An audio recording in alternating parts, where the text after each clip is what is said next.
Hey guys, thanks for checking out another episode of the Theoretical Guitarists. I'm Jake. I'm George. Today we'll be taking a look at one of the quintessential songs of early 2000s metalcore, Composure by August Burns Red. Toss form and song structure out the window. It's breakdown time.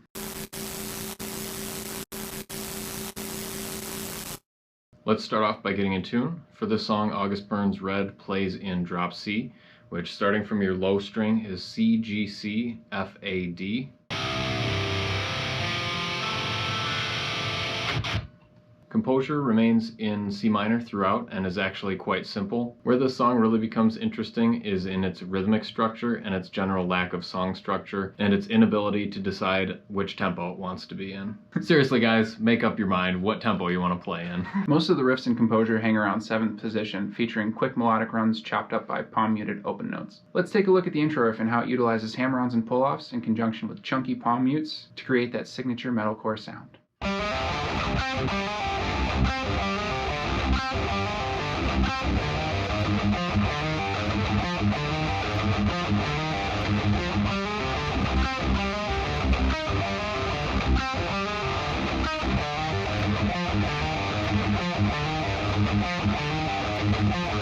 After the riff plays through a few times, the rest of the band kicks in and the second guitar part harmonizes the main riff in thirds. This is a technique used often in metal, popularized early by bands like Iron Maiden.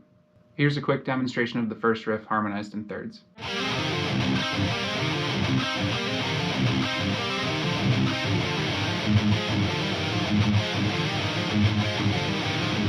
At this point in the song, we experience the first and most dramatic tempo change, characterized by tight alternate picking and an ascending hammer-on and pull-off lick at the end. Like the previous riff, this part is harmonized in thirds, and here's a demonstration of both parts together.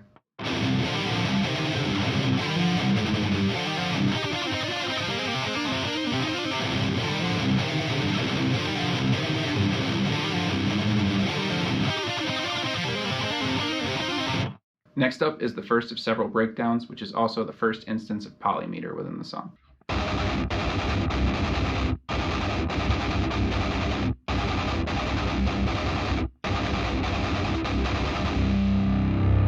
You've probably noticed that the guitar and the drums seem to be pulling in different directions during this part of the song, and that's because they are. While the drums are very clearly holding a 4/4 pulse, the guitar is actually playing an 11/8. When I'm learning passages that involve polymeter, I always start by isolating the guitar part and playing it a few times on its own.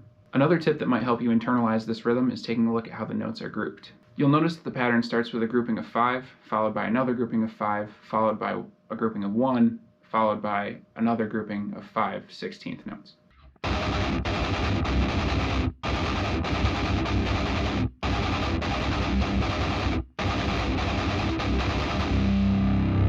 Once I'm good and comfortable with it, then I can work on playing it in context. It may help to set up a metronome. For this example, you want it in 4/4 at 155 beats per minute.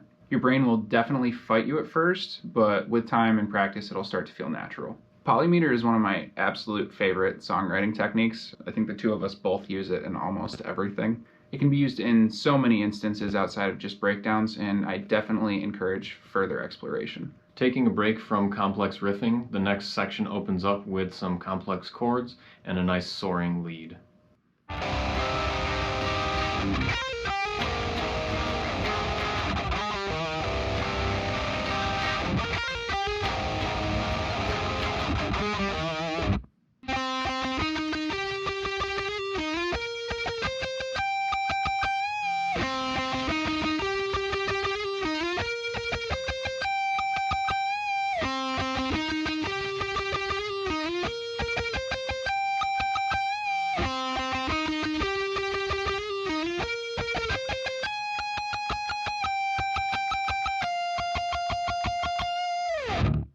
For the remainder of the song, August Burns Red exchanges riffs and breakdowns while applying more of the same techniques that we discussed earlier. In the beginning of this video, we basically said that this song has no form.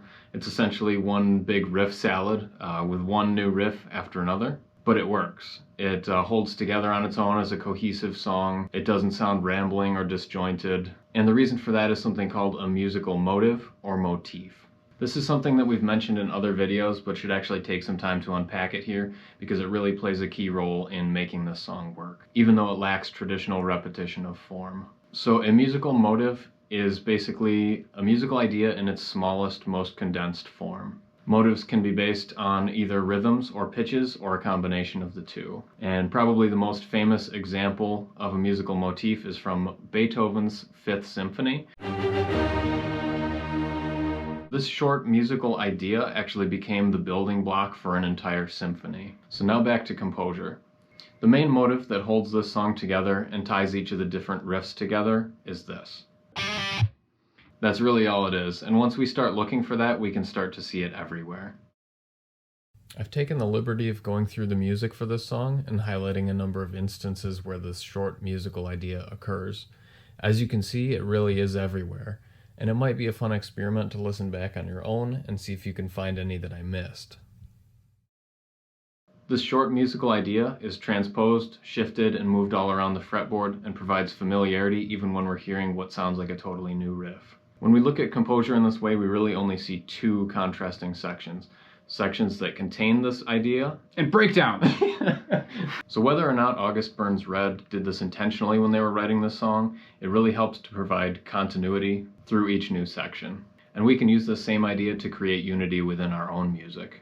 Composure closes out by showcasing all of the songwriting techniques used in the song in one section. The outro starts off as the final breakdown of the song, shifting in tempo slightly and using polymeter to create rhythmic tension. A lead part then comes in, which is harmonized in thirds again. To finish off the video, we're going to isolate the rhythm pattern being played underneath and then show you the lead part that comes in over it towards the end.